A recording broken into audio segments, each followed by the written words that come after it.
बिस्मिल्लाहिर्रहमानिर्रहीम। अस्सलाम वालेकुम। जिन कौमों को अंधेरों में रखा जाता है उन कौमों की सिर्फ मौत होती है, एक भयानक मौत। और जब पूरी दुनिया को अंधेरों में रखते हैं तो फिर पूरी दुनिया की मौत होती है। जो इस वक्त वॉशिंगटन पोस्ट ने इसराइल की फौज के साथ कर दिया है, शायद पूरा वर्ल्ड भी मिलकर इसराइल की फौज को, इवन के हमास भी वो नुकसान ना पहुंचा पाता जो अब इसराइल की फौज के साथ हुआ है।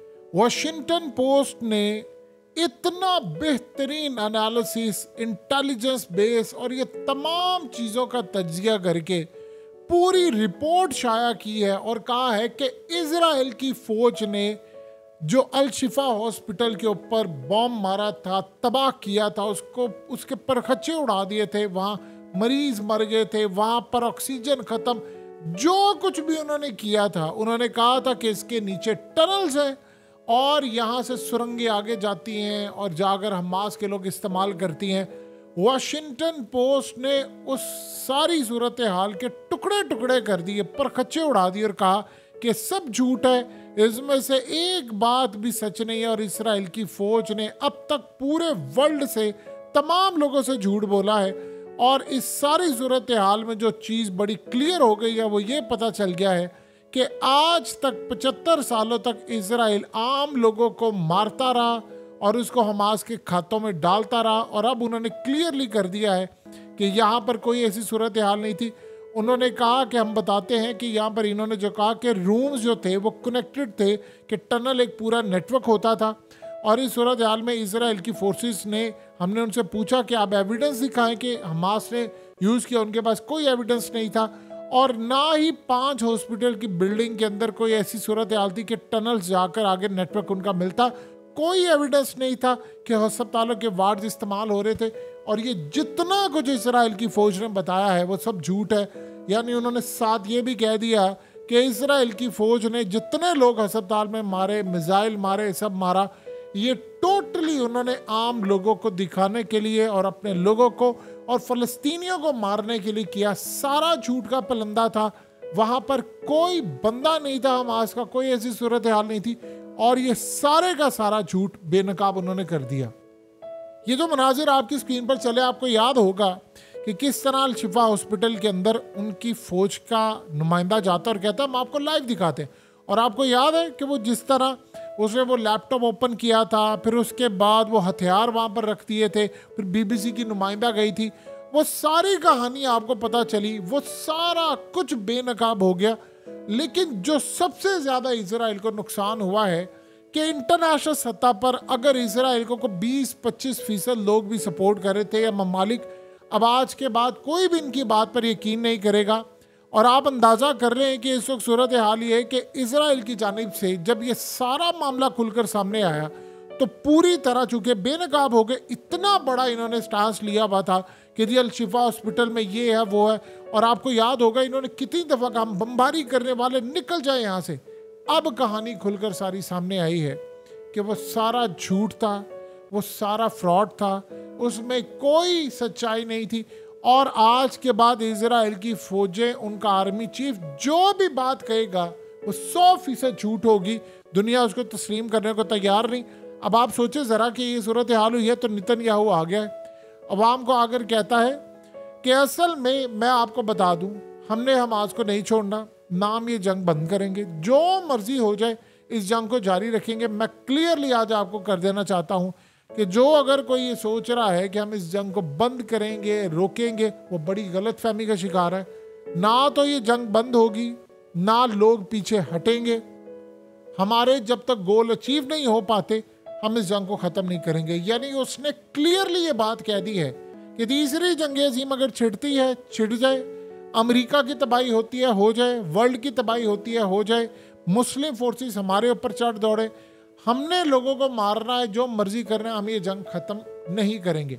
अब आप एक बात बताइए कि वॉशिंगटन पोस्ट के अंदर अगर इतना बड़ा सारा कुछ लिखा गया है और उसके बाद नेतन्याहू के इस वक्त पैर कांप रहे हैं और आप देखिए उन्होंने बमबारी शुरू कर दी, उन्होंने तबाही शुरू कर दी और पूरी दुनिया को उन्होंने बता दिया गजा के अंदर इतना बहरान है, इतना बहरान है कि जिसकी इंतहा नहीं। अर्दोगान बेशक ये बात कहते रहे, बार बार कहते रहे कि उम्मत मुस्लिमा को लोग माफ़ नहीं करेंगे, तारीख माफ़ नहीं करेगी। आप अपनी जिम्मेदारी अदा करें और जाएं और जाकर वहां से उनको गले से पकड़ें। क्योंकि आज नेतन्याहू ने तो क्लियरली कह दिया है कि भाई उनके लिए तो सारा मामला ओके है। यानी अगर लेट से अमेरिका भी यमन के साथ लड़ाई करता है और इस नतीजे में पूरे खित्ते के अंदर जंग छिड़ जाती है। आप जानते हैं कि इस वक्त चाइना और रशिया वो कर क्या रहे हैं, क्योंकि नेतन्याहू हो गया पागल। जब होता ये है कि इस तरह की चीज़ें बेनकाब होती हैं तो असल में वॉर क्राइम्स जो होते हैं वो बाद में नेतन्याहू के खिलाफ खुल जाएंगे। यही तो वजह है कि इसराइल के खिलाफ वो सारे झूठ जो इन्होंने कहे थे वो बेनकाब होते जा रहे हैं। और अब इंटरनेशनल जब ये जंग रुकेगी तो आप जानते हैं एक एक चीज़, जब यहाँ पर लोग आएंगे, यहाँ पर इमदादी टीमें आएंगी, सामान आएगा, लोग वापस आएंगे, जब ये जंगलट से ये जंग रुकती है और उसके बाद जो वहाँ पर मीडिया आएगा, जो कहानी वहाँ से दिखाएगा, वो असल में इसराइल को इतनी पीछे ले जाएगी कि आज जितनी नफरत अगर इसराइल के खिलाफ पूरे वर्ल्ड में है, लोग सड़कों पर निकले हैं, आप इसको 1000 गुना मल्टीप्लाई कर ले 1000 से और उतनी नफरत हो जाएगी इसराइल के खिलाफ। लेकिन इस सारे मामले के अंदर इसराइल यही तो नहीं चाहता, वो असल में दुनिया को इस तरफ लाना ही नहीं चाहता। ये उनके जर्नैल फंस गए हैं, उनका आर्मी चीफ फंसा हुआ है, नेतन्याहू फंसा हुआ है, उनका डिफेंस मिनिस्टर फंसा हुआ है। ये सारे असल में ये समझ रहे हैं कि अगर ये जंग रुकी तो इन्वेस्टिगेशन शुरू हो जाएंगी। अभी तो आप ये देखें कि वॉशिंगटन पोस्ट ने ही इतनी बड़ी इन्वेस्टिगेशन करके कहा कि इन्होंने झूठ बोला है। सोचो उनका आर्मी चीफ, उनका स्पोक्स पर्सन, के तमाम लोग इतना झूठ बोलते रहे। असल में पहली मर्तबा हुआ कि अभी अमेरिका में हालिया जो सर्वे आया था उसमें कहा गया कि अमेरिका की जो नौजवान नस्ल की अक्सरियत है वो ये कह रही है कि इसराइल का वजूद नहीं होना चाहिए, दुनिया के लिए खतरा है। अब आप बताइए वो क्यों? जो 20 से यानी 30 साल की उम्र की नौजवान नस्ल है या 35 साल तक की है, क्योंकि उन्होंने इसराइल का जुल्म देखा है। वो ये देख रहे हैं कि यार ये हमारे बड़ों को इन्होंने पागल बना लिया था, हमें तो ये पागल नहीं बना सकते। अब आप बताइए कि जब ये वॉशिंगटन पोस्ट का आर्टिकल और उनकी इन्वेस्टिगेशन रिपोर्ट पूरी दुनिया में गई है, लोगों ने इसको पढ़ा है, तो आप उसका रिएक्शन बता दें क्या होगा। जाहिर सी बात है नफरत होगी और लोग कहेंगे कि नहीं यार ये लोग इस सारी सूरत हाल में सारा कुछ ये गलत करता रहा इसराइल। अब आप सोचे आप जस्टिफिकेशन कैसे दे सकते हैं? अब आप दुनिया को ये कहेंगे कि 22,000 बंदा जो हमने मारा था वो जी वो हमास का था, कैसे आप जस्टिफिकेशन दुनिया को देंगे? अब आप सोचो वॉशिंगटन पोस्ट ने इस लेवल तक किया है, इसके बाद बाकी इदारे भी बढ़ेंगे। अब अमेरिका के अंदर से ये खबर आ जाना हमेशा याद रखिएगा, इसका मतलब होता है कि अमेरिका की इस्टेब्लिशमेंट का एक हिस्सा जो है वो इसराइल पर दबाव डाल रहा है। जाहिर सी बात है उन्होंने इसमें मदद की है, वो चाह रहे हैं कि सारे मामले के अंदर किसी न किसी तर्ज पर इसराइल इस जंग को रोके। क्योंकि अब आप देखें नेतन्याहू पागल हो चुका है, उसको ये बात समझ आ रही है कि अगर मैंने अपने आप को बचाना है तो पूरी दुनिया को राख का ढेर बनाना पड़ेगा। यानी आप सोचे वो अमेरिका को कितना कंट्रोल करता है, इतना कंट्रोल करता है वो अमेरिका को कि अमेरिका के खिलाफ कोई भी बात पूरी दुनिया में कोई सुनने को तैयार ही नहीं है। यानी पूरे वर्ल्ड के अंदर कोई बात इनकी सुनने को तैयार नहीं है।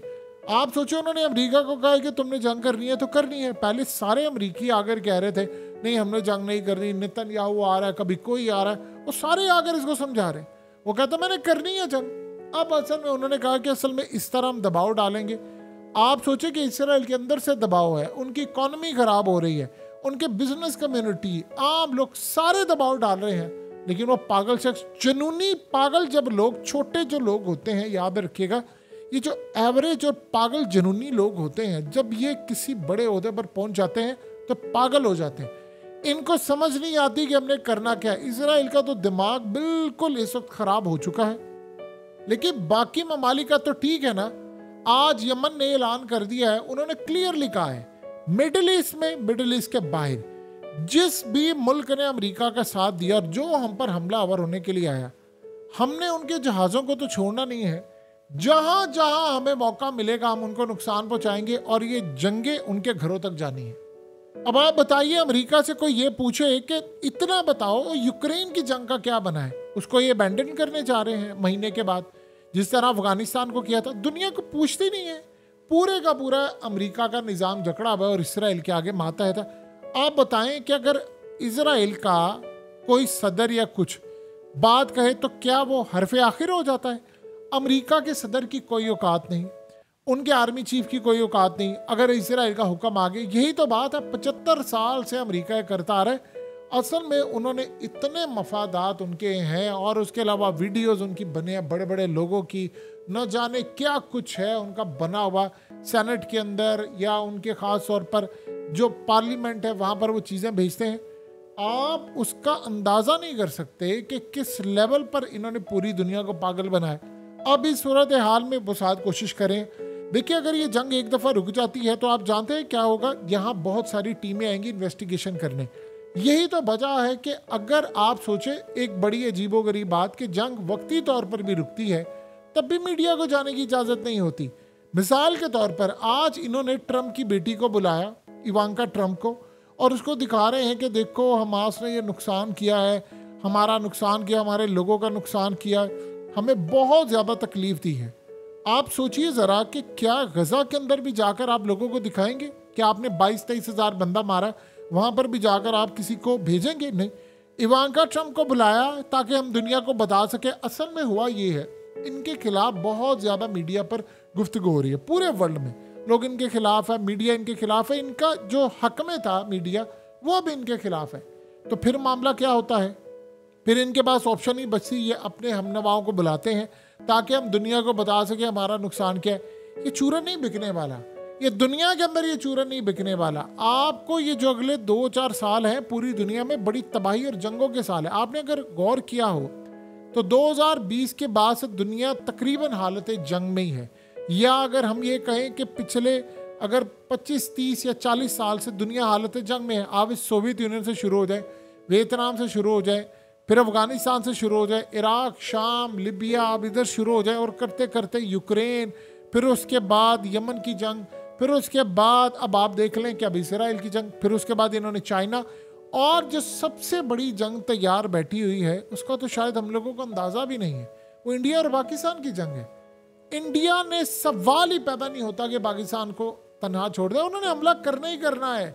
वो इस दफ़ा अपनी देखिए, इंटरनेशनल सारी ताकतें इस वक्त इंडिया के आगे हैं।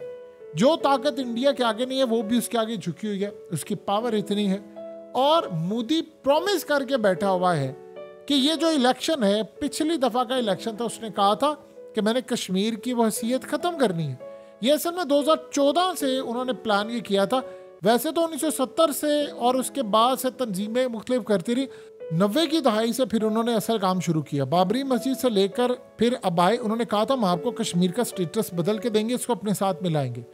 अब उन्होंने कहा है कि हमने गिलगित बल्तिस्तान और पाकिस्तान के कश्मीर की सीटें 27 से 28 रख दी हैं, तो इसको भी हमने शामिल करना है। तो ये जंग जो है दुनिया की, जिन्होंने दुनिया का नक्शा तैयार किया है, उन्होंने ये जंग लाजिम रखी हुई है। पाकिस्तान के ऊपर जंग मुसल्लत करना ये भारत का बहुत बड़ा प्लान है। और दूसरा आप ये देखिए, अब तो और भी ज़्यादा ज़रूरत हो गई है उसकी। देखिए, रशिया वहाँ पर यूक्रेन में जीत गया है, चाइना इस वक्त खुली छूट मिल गई है, क्योंकि आप ये देखिए यमन ने नाथका बंद कर दिया है, ईरान ने अमेरिका और इन सब का पानियों में नाथका बंद कर दिया। तो चाइना को ताइवान के अंदर तो खुली छूट मिली है, उन्होंने कह दिया हम तो ये किसी वक्त भी आ देंगे। तो उनको तबाह करना है तो गिलगित बल्तिस्तान से करना है ना। इन्होंने क्या प्लान बनाया हुआ है? प्लान इन्होंने बनाया कि भारत के जरिए हमला होगा तो वो कश्मीर पर अपना क्लेम हासिल करेंगे, गिलगित बल्तिस्तान आज़ाद कश्मीर वो कहेंगे उनका, तो चाइना का सी पैक तो जाएगा नहीं, तो स्टेट ऑफ मलाका रह जाएगा। अगर चाइना ने ताइवान को कैप्चर करने की कोशिश की तो हम स्टेट ऑफ मलाका उसका बंद कर देंगे, लिहाजा हम चाइना को भी दीवार से लगा लेंगे। ये उनके प्लान्स हैं। और आप ये सोचिए, जिन्होंने प्लान डिज़ाइन किया था, ये मत सोचिए वो कामयाब होंगे या नाकाम होंगे। नाकाम इस वक्त इसराइल क्या नहीं हो रहा, क्या उसकी फोर्सेस कामयाबी से हासिल कर रही हैं सब कुछ?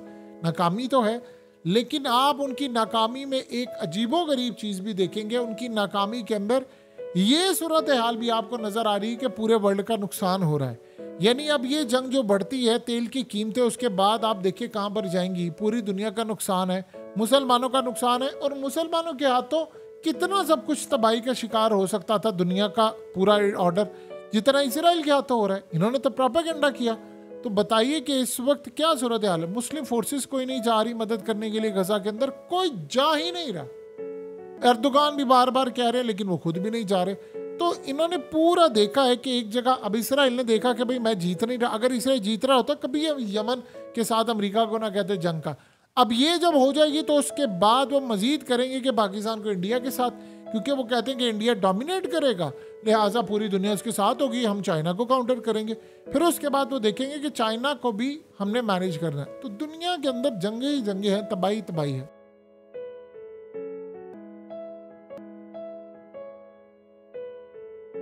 हकीकत टीवी को सब्सक्राइब करना मत भूलें, वीडियो को लाइक करें, शेयर करें और कमेंट सेक्शन में अपनी राय का इजहार ज़रूर करें।